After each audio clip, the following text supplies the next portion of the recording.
Our people might be misled into believing that it's all right to bend the law. Correct. Nice. Mr. President,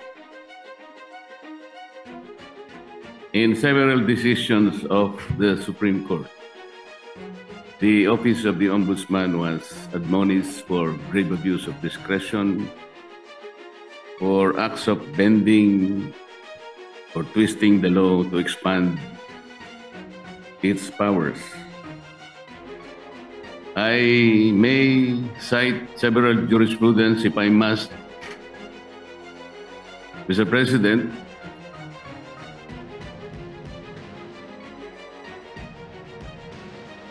if I will be required. And we all know that the present Ombudsman, Mr. President, publicly flouted his predilection to bend the law.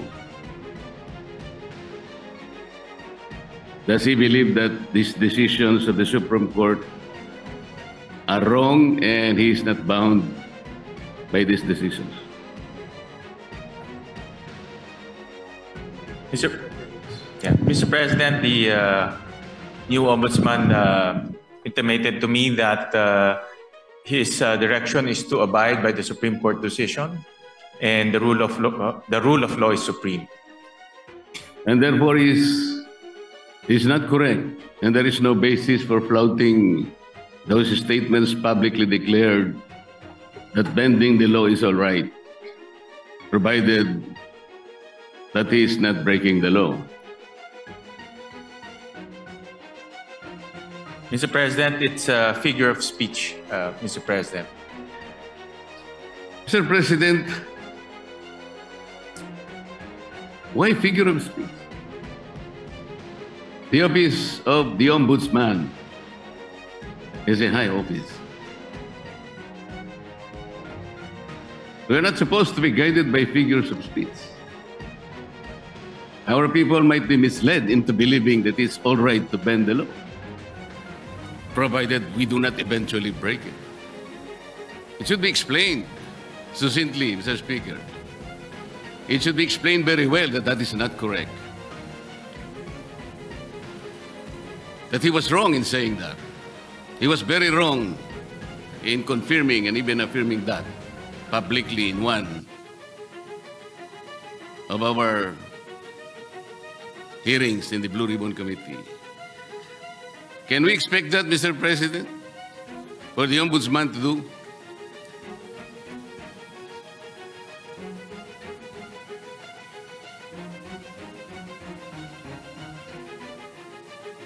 One minute suspension, Mr. President. Session suspended.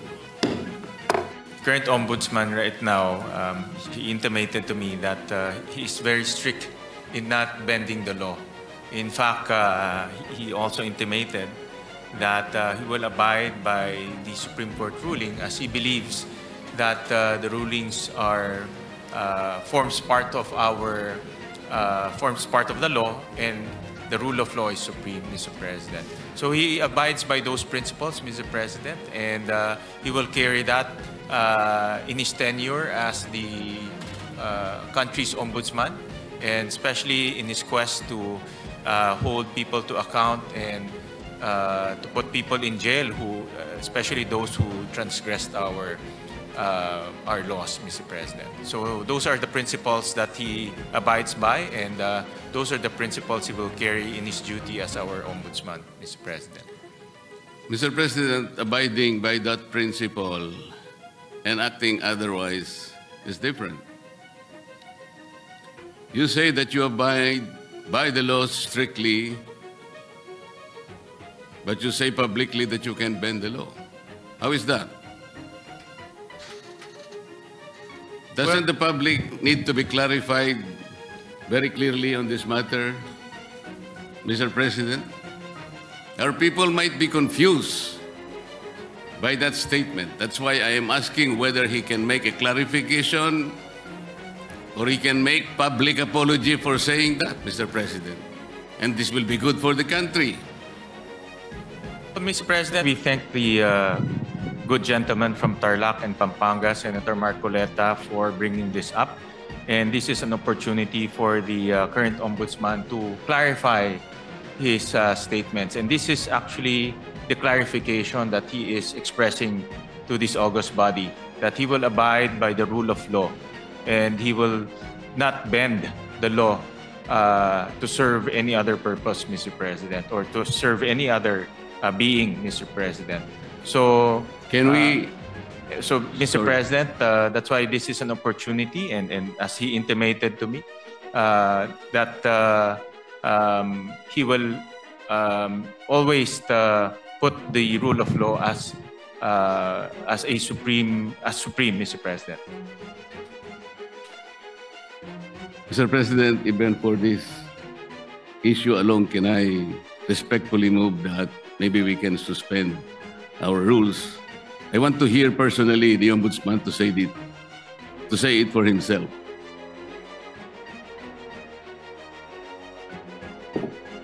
One minute suspension, Mr. President. Session suspended. The Majority Leader, what is your pleasure after that motion? Mr. President, with all due respect to the good gentleman from Tarlac and Pampanga, the Senator Marcoleta, we have very, very rarely given way to such a motion to suspend the rules, especially during budget plenary deliberations, with all due respect to Senator Marcoleta. So I apologize that it may not be possible also this morning, Mr. President. So therefore, we are not entertaining the motion. We are not entertaining the motion, Mr. President, but the chairman remains fully capable of addressing the important issue raised by the good gentleman. All right, thank you. Thank you, Mr. President. Thank you, Yes. Majority Leader. Muli, nagpapasalamat po kami kay Senator Marcoleta at tinanong niya po yung itong issue. Nagbibigay po ito ng oportunidad para sa ating bagong ombudsman klaruhin yung kanyang mga nasabi. At wala hong intention to bend the law. No? That's very clear. In fact, ang prinsipyo po ng ating bagong ombudsman is to follow the law and uphold the law. Dahil naniniwala siya na ang rule of law is supreme, Mr. President. So, para lang klaro, no, na itong nasabi niya ay isang figure of speech, pero wala hong intensyon na baliin po ang batas. Dahil ang kanyang intensyon ay ipatupad ng batas ng may integridad at may katarungan, Mr. President. Mr. President, kaya ko lang naman po ipinipilit ang bagay na ito sapagkat I think even the Ombudsman as a lawyer himself believes in the court doctrine of our legal system, dura lex sed lex. Yung sinasabi nating bending the law will be inconsistent totally with this core legal system. Hindi mo po pwedeng kahit na konti. Tatanong ko nga sana to what extent can you bend the law? It can still be acceptable. Hindi po pwede. Dura lex sed lex. At ako rin po, sumasang-ayon po kay Senator Marcoleta, the good gentleman from Tarlac, Pampanga, na ang batas po ay dapat ho natin ipatupad. At wala ho yan tinitignan. Kaya ho naka-blindfold po si Lady Justice dahil wala ho tinitignan. At yan rin po ang assurance ho ng ating bagong ombudsman dito po sa bulwagang ito at sa lahat po sa sambayang Pilipino na nanonood ho sa atin na ipapatupad niya ho ang batas na may integridad po. Kasi po, Mr. President, nakakabagabag talaga. Sana po figure of speech lang. Pero nagkaroon po kasi ng pagkakataon na hindi figure of speech yun. Dahil doon sa isang pagdinig sa Blue Ribbon Committee, nakita naman po nating lahat. When a particular witness applied for witness protection program, and the law is clear, the provisions of law on the requirements on how to apply or a witness under the Witness Protection Program. Nandun po lahat yun. The enumerations, the requirements are exclusive. Pero sinabi po ng ating ombudsman, then the Secretary of Justice, pinipilit po merong restitution. I advise him that he cannot do that because restitution does not appear in the law. But Mr. President, he insisted. So doon po nagkakaroon ng problema. While publicly, he declares that he upholds the law to the fullest. Pero in reality, it's not being done. How can you put a requirement which is not in the law? And he said that was his opinion. His opinion will not even matter, Mr. President. Does that opinion will even prevail over the strict provision of law? Yun po yung aking ikinatatakot, ikinababahala, na nami-mislead po yung ating mga mamamayan. Pati ang ating processes po nalalagay sa alanganin. That's why this is very important. Na kailangan po masettle natin ang issue ito. We cannot bend the law.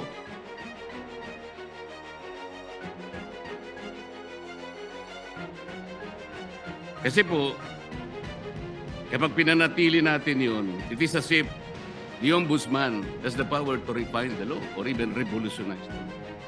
No one can do that, Mr. President.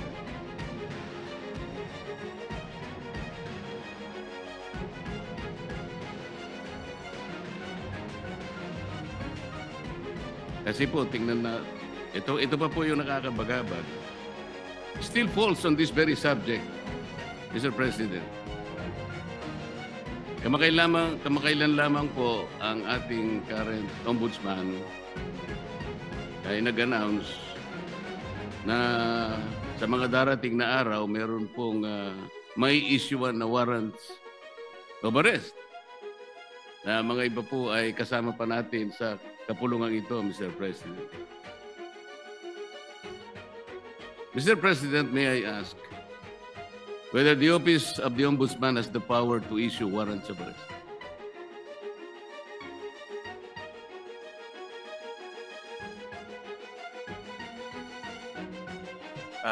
No, Mr. President.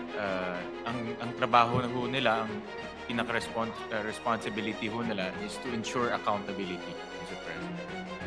Tama naman po yun at ako'y naniniwala. Pero bakit niya po kaya nasabi yun? That on such a particular date, warrants of arrest will be issued. Does he think that he can preempt the Sandigan Bayan or even the RTCs, Mr. President, to issue the warrant?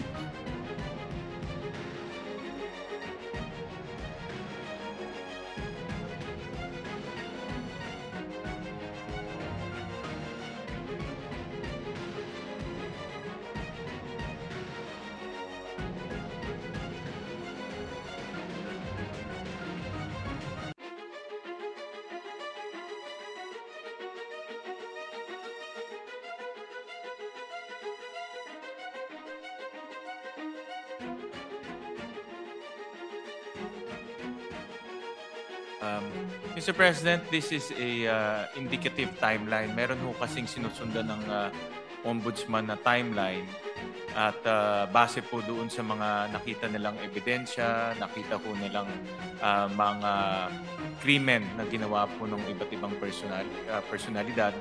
Kaya po ito ay parte lang po ng kanilang timeline. At yun lang naman po yung in-explain ng kasalukuyang ombudsman, Mr. President.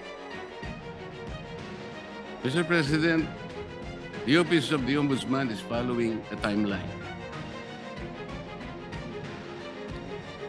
So paano po niya nasabi na on December 5th?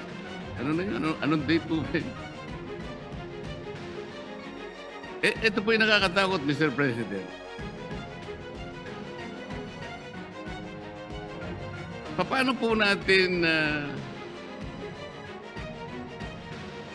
mapapaniwalaan na sa timeline na sinet ng ombudsman, may palalabas niya yung warrants of arrest?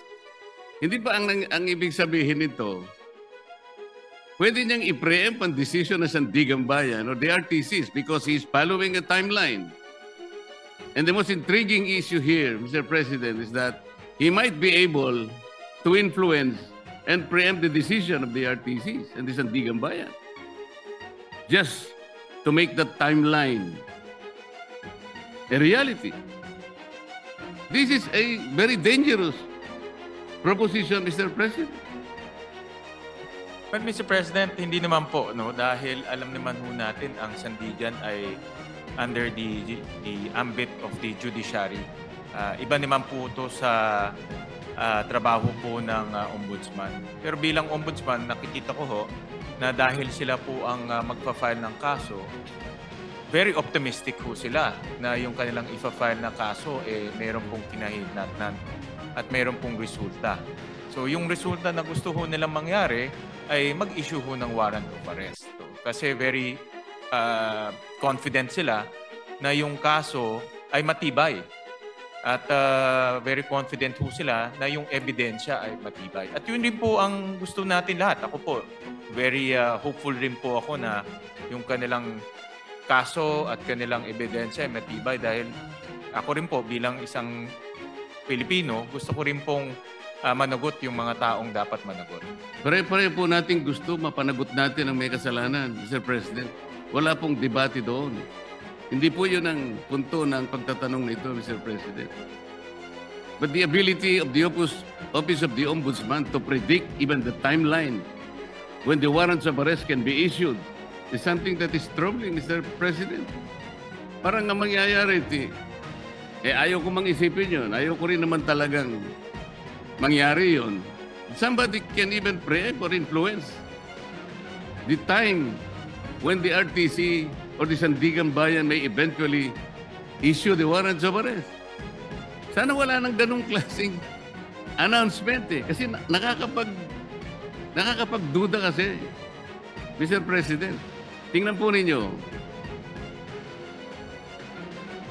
When the Sandigan Bayan or the RTCs eventually issues the warrants of arrest, do you think the persons or kung sino man yung involved na yun, that the Office of the Ombudsman wants to be arrested, pwede nilang questionin yung impartiality ng Sandigan Bayan or even the RTCs? Because there was already a timeline announced by the office. This is the thing that is very intriguing, Mr. President. But Mr. President, with all due respect to the esteemed senator from Tarlac and Pampanga, with all due respect po, ito ay isang indicative timeline na tinitignan ho nila. Wala ho silang control sa magiging desisyon ng Sandigan. Wala ho silang control kung ano po magiging takbo sa Sandigan. Pero base po sa kanilang experience at base po sa kanilang pag-ayos ng kaso, lalo na po sa pagtingin po sa ebidensya, ito po yung tinitingnan nilang timeline na pwedeng mangyari. Pwede rin ho yan hindi mangyari. Pwede rin ho yan iba po ang pupuntahan ng kaso. Pero naglalagay lang ho sila ng timeline para po makita naman ho nila kung ano po ang magiging takbo po ng kaso. At marami hong ganun. Actually, marami, pag nanonood po ako ng mga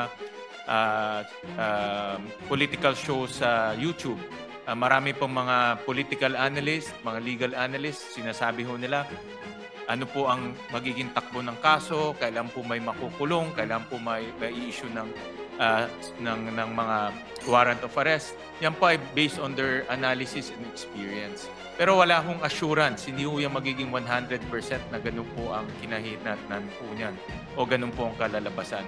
Ganun din po sa Ombudsman. Ito po ay sa kanilang tingin ay posibleng mangyari. So do you think announcing a particular timeline, Mr. President, is even necessary? Ito po ay for purpose of information, Mr. President, and para po mabigyan din po ang publiko ng kanilang opinion pagdating po sa magiging takbo po ng kaso. Mr. President,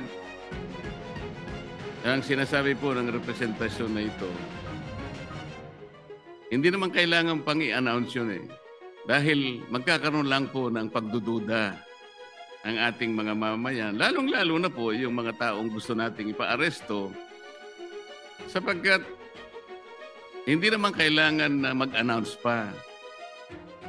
Kasi kapag sinabi mong meron po kaming timeline, parang siguradong-sigurado na po kasi ng opisina ng ombudsman na talagang mag-i-issue yung either the Sandigan Bayan or the RTC doon sa panahon na kanyang tinutukoy. E di bali, may isip ninyo, nasa ilalim pala ng impluensya ng ombudsman o ng RTC, ang mga na-impluensyahan pala ng ombudsman ang mga korte. Ganun po yung magiging maaring isipin.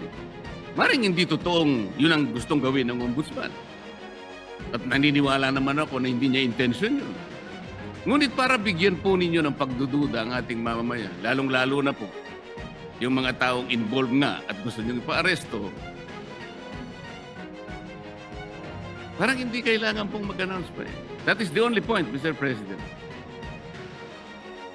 Yeah, I'm sure andito po ang ating ombudsman at nakikinig po siya sa mga suhestyon ng ating senador at bibigyan ho nila yan ng konsiderasyon. Salamat po sa sagot. Mr. President, yung ating pong Deputy, ano yung tawag doon? Deputy Overall Ombudsman ay taga-Bisaya, Mr. President.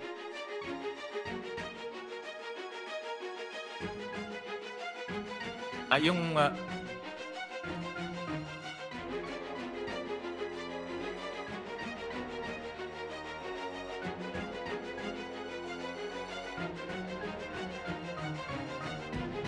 taga Mindanao po yung ating current Deputy Ombudsman.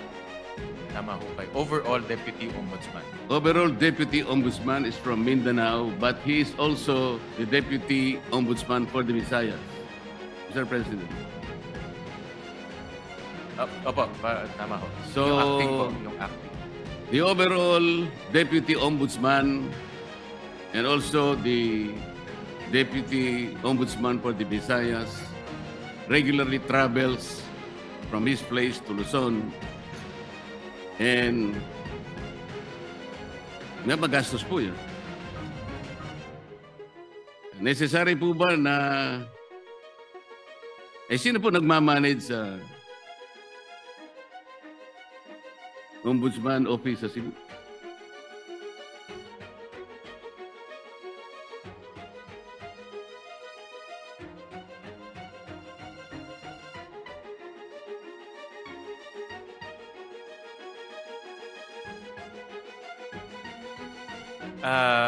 Mr. President, Senator Marcoleta, temporary po na bakante ho yung position na yon. Pero later on ho, ma-filled up rin ho yung position. Pero sa ngayon po, dahil bakante ho yun, minomonitor po ng ating ombudsman itong mga opisina ito gamit po ang modernong teknolohiya tulad po ng Zoom, tulad po ng conference calling. So in other words, hands-on po ang ating ombudsman na sinisigurado niya itong mga opisina na ito ay tumatakbo ng maayos. Alin po yung bakante, Mr. President, yung overall Deputy Ombudsman o yung Deputy Ombudsman for Visayas?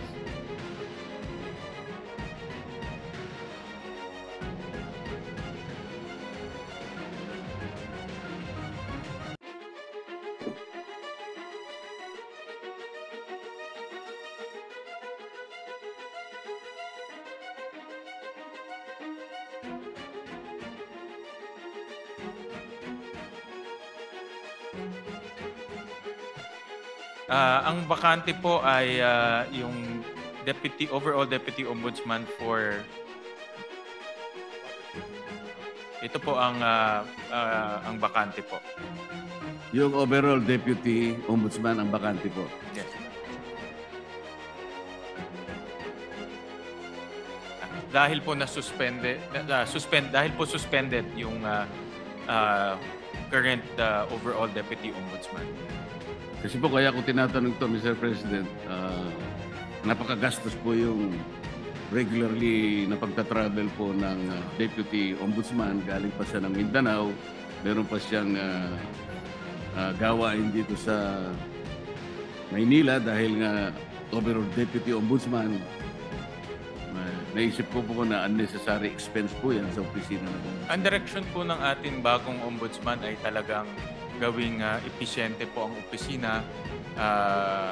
Natural naman po kung may bagong liderato, inaayos niya yung kanyang opisina sa nakikita niyang pinaka-episyenteng struktura, Mr. President.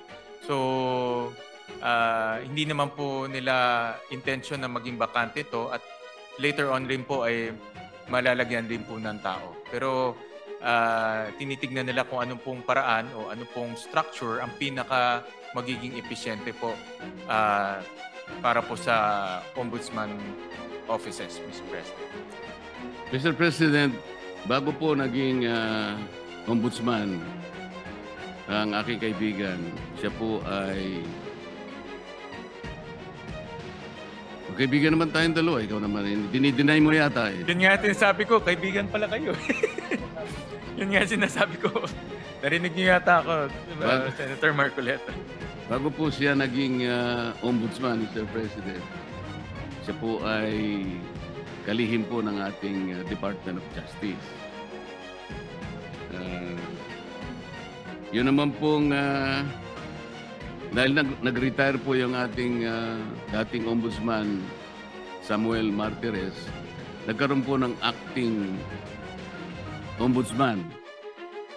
Siya po ay si overall Deputy Ombudsman Dante Vargas. Kapangalan ko kasi. Nasaan po siya? Salamat po.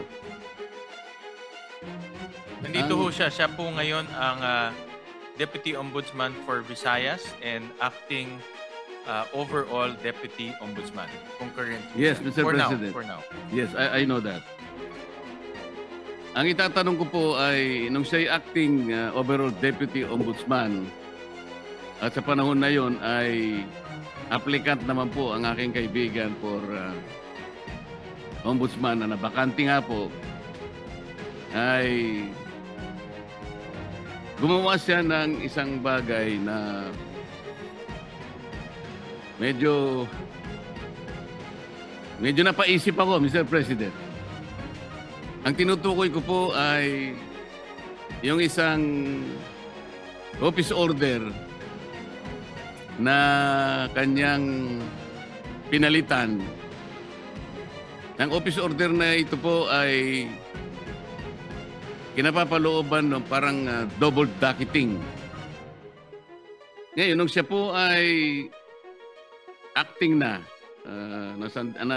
ombudsman, inalis niya po yung dating memorandum order requiring double docketing.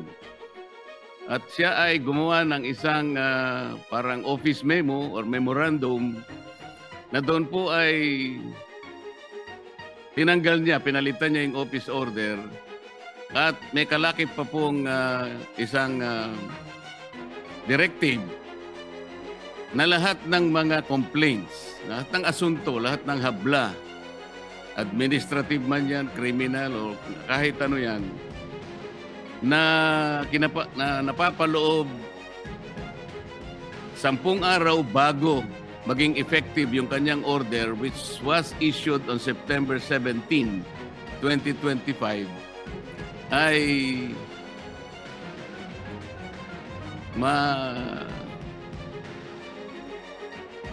mawawala po yung sa docket. Ibig sabihin, ma-undocket yung mga complaints. 10 araw bago ma-issue yung kanyang memorandum circular or memorandum order. Mr. President, nagkataon po, kung di ako nagkakamali, September 15 yata, ay nag-file ng complaint sa maraming opisyales ng ating pamahalaan, kasama po yata si noon ay dating Secretary of Justice, ang aking kaibigan. Sa makatid, napaloob po siya doon sa 10 araw na siya sinasabi doon sa kanyang directive na mawawala po yung docket. Ang ibig sabihin po noon, Mr. President, pag nawala yung docket number, hindi na siya magiging active case kung hindi siya ay malalagay sa kategoriyaan na mga cases under evaluation. Ibig sabihin, Mr. President, wala pang active case, wala pang kaso. Sapagkat nawala ng visa yung naunang office order nung dating Ombudsman Samuel Martirez. Yun po ang naging daan, Mr. President, kung kaya nakapag-issue ng clearance ang opisina ng Ombudsman. At dahil nga po, mistulang walang kaso laban sa aking kaibigan, nasama siya doon sa shortlist na pagpipilian ng ating Pangulo na susunod na Ombudsman ng ating bansa. Mr. President, wala bang, yung bang pangyayaring yun ay, is there something much to be desired in the entire process, Mr. President? Parang ang nangyari, nakagawa ng gano'n yung overall ombudsman nang hindi naman maliwanag what is the visible public service na pwedeng nakamit ng ating mamamayan doon sa ginawa niyang pagpapalit ng office order. Hindi kaya lang ginawa yon para mapagbigyan ang aplikasyon ng aking kaibigan at makakuha siya ng clearance upang sa ganon eventually he will be included in the shortlist to be submitted to the office of the President, makasama sa pagpipilian bilang ombudsman. Yun po yung aking gustong malaman, Mr. President.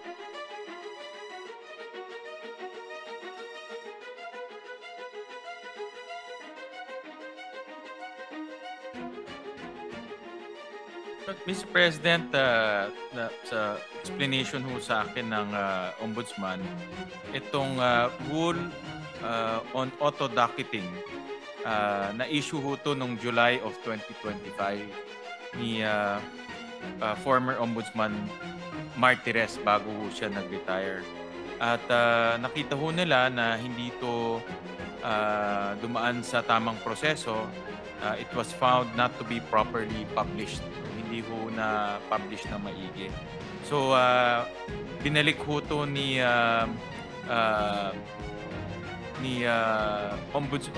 overall Deputy Ombudsman Vargas at binalik ho doon sa original na proseso ho nila dahil itong auto-docketing sa tingin ho nila ay prone to abuse at pwede pong magkaroon ng mga problema sa mga darating. So binalik ho nila sa dati pong proseso. Hindi po ba ang dapat na ginawa, Mr. President, ipinablish na lang? Kung yun po ang pinakamagandang remedyo, publication lang naman pala ang kailangan. E di sana nung makita po na unpublished, kung totoo man na hindi na-publish, ipapublish lang, hindi po ba? Hindi yung totally gagawa ng isang panibagong memorandum na kung saan ay yung timeline na naman po ang pinag-uusapan dito eh. Bakit naman 10 araw bago lahat ng complaints na ipinail sa opisina ng Ombudsman within 10 days prior to the issuance of that memorandum ay ma-undocketed? Hindi ba parang sinadya naman para masaklaw na yung complaint ni Mayor Baste Duterte ay maisantabi at mawalan ng effect kung pag-uusapan ay yung pagiging active case? Hindi ba parang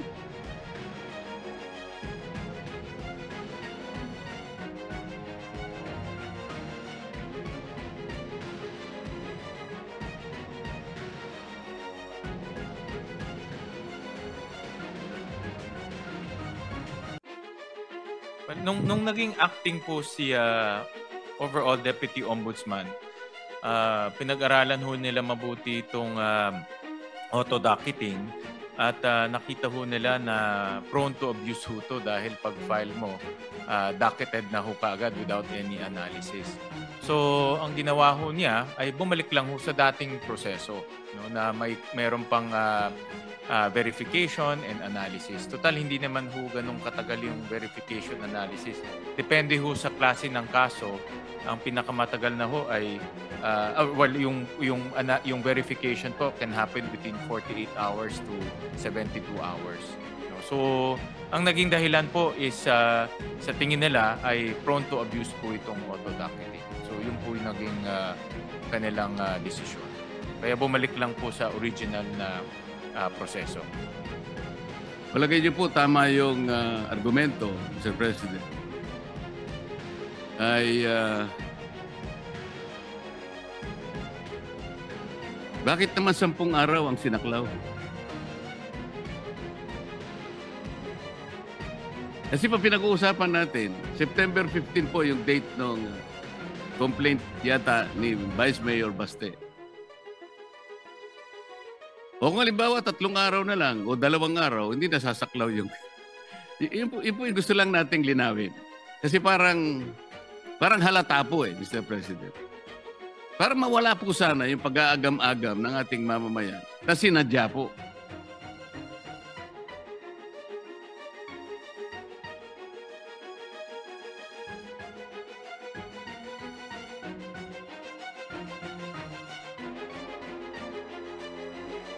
But yun po yung naging decision nung acting ombudsman at that time.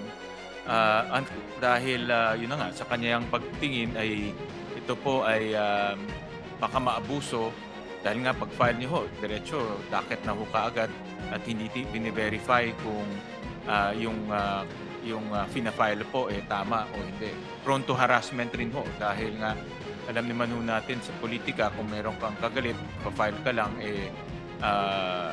tapos ibubulgar ho, mayroon ng ombudsman case. So, binalik lang po sa dating proseso. Hindi na ho, dahil sa kanilang pag-aanalisa, ito po yung pinaka maayos at hindi po maaabuso na proseso. So, yun lang po ang ginawa ho nung dating ombudsman. Yung acting ombudsman in particular. Sana nga po hindi na abuse ang proseso, pero hindi po malinaw na ganun ang nangyari. Halimbawa, isa pa po, yung complaints po na ipinail sa ombudsman may kinalaman po sa mga opisyalis ng Department of Public Works. Ang date po nun ay September 11. Nasama po sa 10 araw prior to the effectivity of that memorandum circular issued by the overall Deputy Ombudsman.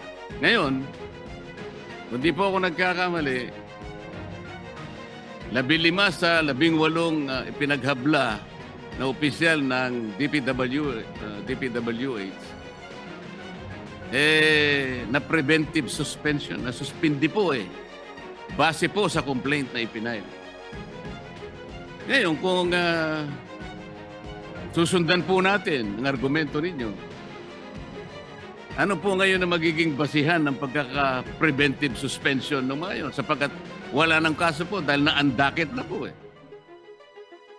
So, sa makatwid, meron po kayong sinasabi na maring isang bagay na makakabuti, pero meron din nakasama po Hindi po naging consistent dahil nga po sa madalian, di ko po malaman kung talagang yun ang pakay talaga ng pagkakapalit ng docketing na ginawa ng dating ombudsman.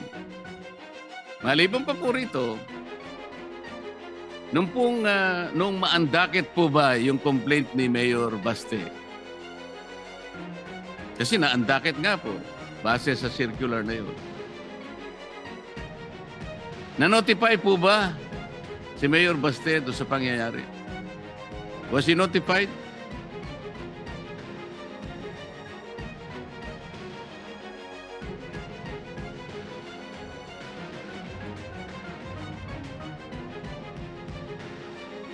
Maraming salamat po sa tanong, Senator Marcoleta. Andito po yung ating ombudsman at nakikinig ho siya sa inyong mga suggestion, lalo na doon sa mga bagay na sa tingin nyo ay hindi ho malinaw o pwede pong magdulot ng kaguluhan sa isip ng taong bayan. At siya naman po ay bukas yung kanyang isip para po maayos itong mga proseso na ito. Ngayon, in relation doon po sa inyong tanong, yung DPWH cases po, eventually ito po ay nadakit at iniimbestiga na ho. No? So, itong mga final po na cases ay ngayon ay inimbestiga na at iniimbestigahan na at eventually po ay magpa-file na rin ho sila ng mga kaso sa sandigan. So yun po ay tumatakbo na, in other words. So pwede ho maging kampante ho tayo na hindi ho yun ay yung mga kaso ng DPWH ay hindi po nawala. Bagkus yun po ay tuloy-tuloy na inimbestigahan at magpa-file na rin po ng kaso. Hindi po, tinatanong ko lang doon, Mr. President, dahil nga po sa pangyayari na yun, hindi po naging consistent ang aplikasyon. Dahil nga, na preventive suspension yung mga opisyalis, tinatanong ko lang po, parang wala nang base sapagkat nawala po yung docket. Yun lang naman po yung tinatanong ko. Ibig sabihin, kung may ginawa kang isang bagay na nakabuti, meron din nakasama. Nawala ng basis din po yung kabila. Tama po. Kung po sa katanungan nyo kung na-notify si Mayor Baste, ito po ay internal process ng ombudsman. So, sa tingin ho nila ay hindi na ho kailangan i-notify. No? So, ito po itong proseso na ito, yung pagdadakit o pagbe-verify, ito po ay internal process ho nila. Ganun na lang po ang kanilang pangangatwiran, Mr. President. Paano naman mangingigibabaw ang isang internal process ng ombudsman? Doon po sa malakihan at napaka-importanteng provision ng ating saligan batas na due process. The first requirement of due process is notice. Ibig ba sabihin po, wala man lang karapatan ng isang tao na naghabla para malaman niya kung anong kinahinatnan ng kanyang asunto? Na hindi man lang sinabi sa kanya na, yung asuntong pinail mo, inalisan na namin ang docket dahil sa mga ganitong mga alalahanin na aming nakita. Doesn't he deserve to be notified, Mr. President? Because if he was notified, he could have been given the chance to file a motion for reconsideration, which is again a part of due process. Ang na-advise po ko ng ombudsman na itong particular na circumstance po ay nasa Supreme Court na ngayon. Subject po ito ng judicial review na finale rin po ni Mayor Baste. So ano po ang ibig sabihin? Final po ni Attorney Torion, Mr. President. Ano ngayon, Mr. President?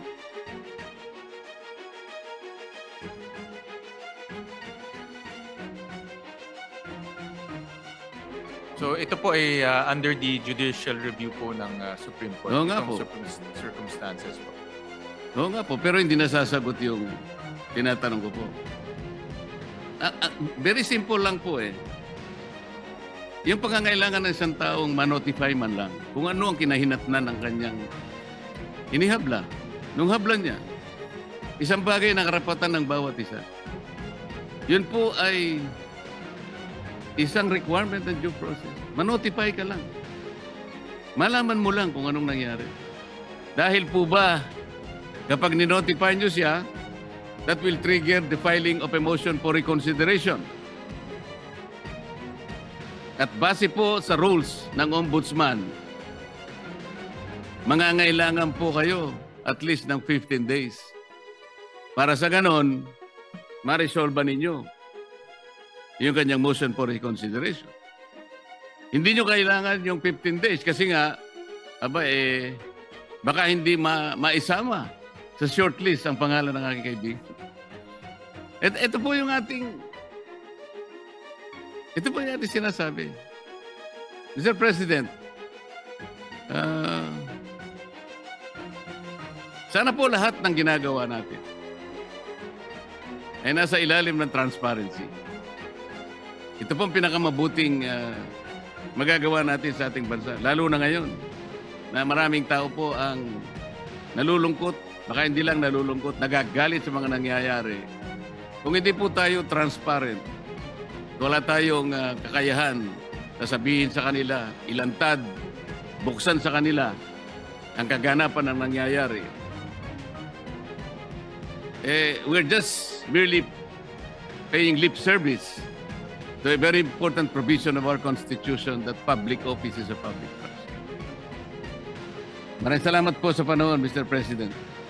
At sa panahon ng ating sponsor, panahon po ng Ombudsman na binigay sa akin. Salamat po. Maraming salamat po, Senator Marcoleta. At Thank you. ulitin ko lang po, nandito po